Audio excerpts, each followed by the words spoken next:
Pas de place? Sérieusement?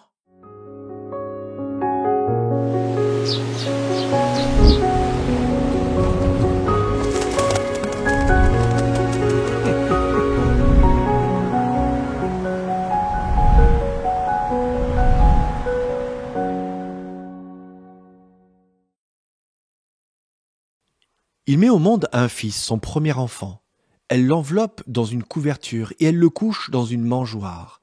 En effet, il n'y a pas de place pour eux dans la salle où logent les gens de passage. Sérieusement, vous voulez me faire croire qu'il n'y avait pas une seule place, pas une chambre, pas un seul Airbnb pour loger une femme enceinte de 9 mois? La tradition provençale veut que pendant la période de l'Avent, chacun chez soi, mais aussi dans les lieux publics, on monte des crèches. Les santons en terre cuite, peints aux couleurs vives de la Provence, sont installés dans les décors ancestraux du sud de la France.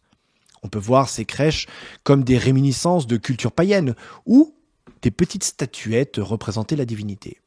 Mais on peut aussi les voir autrement, comme une manière d'enseigner le contexte de la naissance du Christ. Si on dépasse l'image d'Épinal, avec le bœuf, l'âne gris, les bergers, les moutons, les oliviers, une chose devrait nous sauter aux yeux, la misère de cette naissance. Parce que, soyons honnêtes, accoucher dans une étable, c'est loin d'être idyllique. Ceux qui ont grandi à la campagne savent que les étables, c'est tout sauf hygiénique.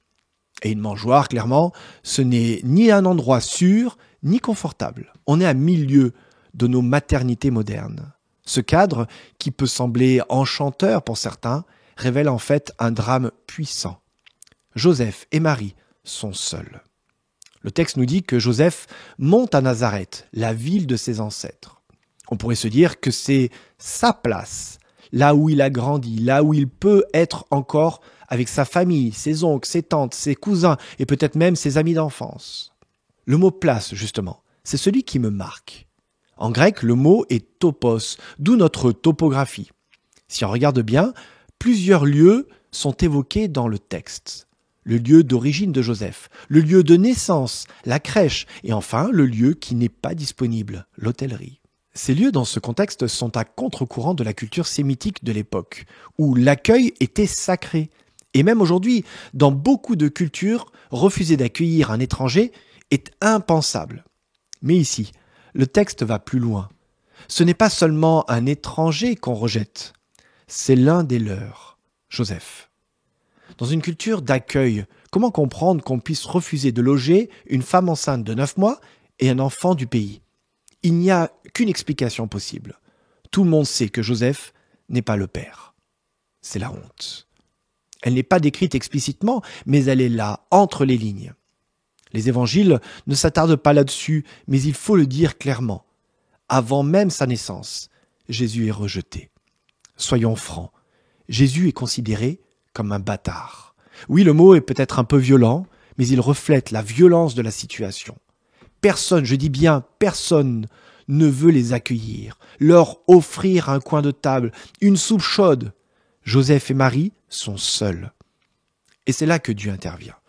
Dieu offre à Marie et Joseph une place sauve, une place inhabituelle, destinée normalement aux animaux. Dieu leur donne un lieu, à l'écart, où le monde, représenté par les sages d'Orient et les bergers, viendra les rejoindre.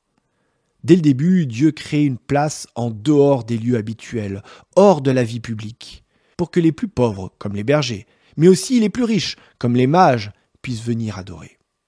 On a tous besoin d'un lieu comme ça, un lieu où se ressourcer. Ça peut être la maison de son enfance, l'endroit de ses vacances, un lieu qui a du sens pour toi parce que tu y as vécu quelque chose de beau. Ce lieu sûr, c'est une place safe. C'est peut-être en compagnie de ceux qui ont toujours été là, dans les moments difficiles. Et si tu n'es pas à cette place, ni ces personnes à tes côtés, repense à cette crèche. Loin d'être un endroit parfait, elle est devenue un lieu de protection malgré l'adversité. Dieu veut qu'on puisse, nous aussi, trouver ce lieu de paix, physiquement, mais aussi en présence, en sa présence. Que cette période de fin d'année soit l'occasion de te reconnecter à ces lieux, mais aussi à ces personnes.